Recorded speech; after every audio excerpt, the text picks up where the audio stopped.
Dober dan, moje ime je Pavlo Kaligaris in sem solofagotist Slovenske filharmonije. Hkrati sem tudi član Slovenskega združenja bolnikov z limfomom in levkemijo.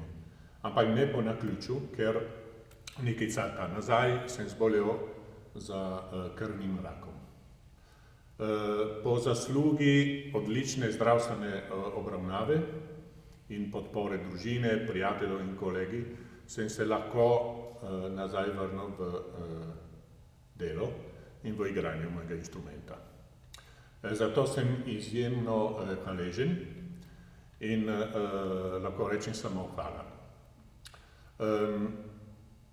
Ker glasba pove več kot 1000 besed, grem z svojimi kolegi iz Kvinteta Slovint igrat nekaj za vas.